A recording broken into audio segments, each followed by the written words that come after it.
Hello friends, welcome back to our channel. ప్రపంచ పెట్టుబడుల రంగంలో ఏం జరుగుతోంది? Investment trend మారుతోందా? చైనా అంటే ఇన్వెస్టర్లు భయపడుతున్నారా? డ్రాగన్ కంట్రీలో అనిశ్చితి పెరిగిపోయిందా? దేశం దివాలా తీసే పరిస్థితి వచ్చిందా? ఇప్పుడు చైనాలో బిచానా ఎత్తేసి ఫారిన్ ఇన్వెస్టర్లు ఇండియా వైపు చూస్తున్నారా? డ్రాగన్ కంట్రీలో రియల్ ఎస్టేట్ రంగం కుదేలైంది. తయారీ రంగం లేచి నిలబడలేకపోతోంది. చైనా స్టాక్ మార్కెట్లు నేల చూపులు చూస్తున్నాయి. విదేశీ సంస్థాగత ఇన్వెస్టర్లు చైనా స్టాక్ మార్కెట్ల నుంచి పెట్టుబడులను వెనక్కు తీసుకుంటున్నారు. 3 ఏళ్ల కాలంలో $7 ట్రిలియన్ పెట్టుబడులను చైనా స్టాక్ మార్కెట్ల నుంచి ఉపసంహరణకు గురయ్యాయి. గత 10 రోజుల్లోనే $2 ట్రిలియన్ వెనక్కు వెళ్లిపోయాయి. ఆ దేశంలోని చిన్న ఇన్వెస్టర్లు కూడా ఇబ్బందుల్లో ఉన్నారు. స్టాక్ మార్కెట్లలో పెట్టిన పెట్టుబడులు వెనక్కు రాక తమ ప్రభుత్వాన్ని నానా శాపనార్థాలు పెడుతున్నారు. సోషల్ మీడియా మొత్తం చైనీస్ ఇన్వెస్టర్ల ఆవేదనతో నిండిపోయింది. గత 6 నెలల్లో షేర్ల విక్రయాలు పెరిగి కొనుగోళ్లు బాగా తగ్గిపోయాయి. దీంతో చైనా అధ్యక్షుడు జీ జిన్పింగ్ నేరుగా రంగంలోకి దిగారు. స్టాక్ మార్కెట్లను గడిలో పెట్టేందుకు ప్రయత్నించారు.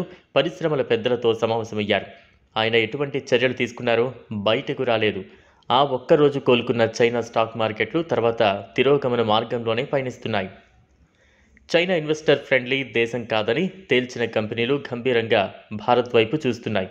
పెట్టుబడులన్నీ ఇండియాలో పెట్టేందుకు ప్రయత్నిస్తున్నాయి. అభివృద్ధికి పర్యాయపదంగా మారిన ఇండియాలో తమ పెట్టుబడులకు మంచి లాభాలు వస్తాయని వాళ్ళు విశ్వసిస్తున్నారు. దాంతో ఇండియన్ స్టాక్ మార్కెట్లకు మహర్దశ ఖాయమైంది. గతేడాది మన స్టాక్ మార్కెట్లకు $20 బిలియన్ పెట్టుబడులు వచ్చాయి. ఫ్యూచర్ ఎర్నింగ్స్ 20 రెట్లు పెరిగాయి. భారత షేర్లు అత్యంత ఖరీదైనవిగా నమోదు కావడానికి వాటికున్న డిమాండే కారణమని చెప్పక తప్పదు. 2010 నుంచి 2020 వరకు సగటున పరిశీలిస్తే భారత షేర్ల విలువ 27% పెరిగింది. చీప్ లేబర్ కాస్త ఖరీదైన వ్యవస్థగా మారింది. దాని ప్రభావం తయారీ రంగంపై పడింది. 6 నెలలుగా అక్కడి తయారీ రంగం క్షీణిస్తోంది. విదేశీ పరిశ్రమలు చైనాను వదిలేసి వేరువేరు దేశాల వైపు చూస్తున్నాయి. పొరుగున ఉన్న ఇండియాలో వసతులు వారిని ఆకర్షిస్తున్నాయి. కేంద్రంలోని మోదీ ప్రభుత్వం విదేశీ ఇన్వెస్టర్లను రమ్మని ఆహ్వానిస్తోంది. 90% మంది ఉత్తర అమెరికా తయారీ రంగ పరిశ్రమలు చైనా నుంచి ఇండియా వైపుకు వచ్చేస్తున్నాయి. మరో 5 ఏళ్ల పాటు ఇదే ట్రెండ్ కొనసాగుతుందని చెబుతున్నారు. ప్రస్తుతం ప్రభుత్వం పరిశ్రమలకు అందిస్తున్న ప్రోత్సాహకాలు ఆకర్షణీయంగా ఉంటున్నాయి. భారత మార్కెట్లో వస్తు విక్రయం సులభతరమైంది. ఇక్కడి మధ్యతరగతి వర్గాలు అటు కొనుగోలుదారులుగాను కార్మిక వర్గాలుగాను విదేశీ పరిశ్రమలకు ఉపయోగపడుతున్నారు. చైనా పరిశ్రమలు కార్మిక కొరతను ఎదుర్కొంటున్నాయి. అక్కడే 76% పరిశ్రమలకు ఇదే సమస్య ఎదురవుతోంది.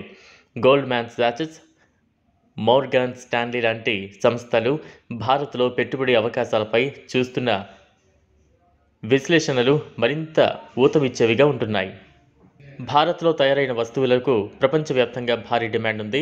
ఒక్క అమెరికాకే మన ఎగుమతులు $23 బిలియన్ చేరుకున్నాయి. భారత్కు ఇది అందివచ్చిన అవకాశం. చైనా చేతకనితనాన్ని అనుకూలంగా మార్చుకునే అవకాశం. డ్రాగన్ కంట్రీలో అన్ని రంగాలు దెబ్బతిన్నాయి. అవసరానికి మించి రియల్ ఎస్టేట్కు ప్రోత్సాహం అందించడంతో ఆ రంగం పూర్తిగా నేల కొరిగింది. మన దేశంలో రియాలిటీ రంగం దేదీప్యమానంగా వెలిగిపోతోంది. చైనా పరిస్థితి మనకు రాకుండా చూసుకోవడం ఒక వంతైతే ఇప్పుడొచ్చిన పెట్టుబడులకు మరిన్ని ప్రోత్సాహకాలు అందించడం మరో వంతు. చూడాలి మరి. ఇది ఫ్రెండ్స్ ఇవాల్టి వీడియో. ఈ వీడియో కనుక మీకు నచ్చినట్లయితే లైక్ చేయండి, షేర్ చేయండి, ఛానల్ను సబ్స్క్రైబ్ చేసుకోండి. Thanks for watching.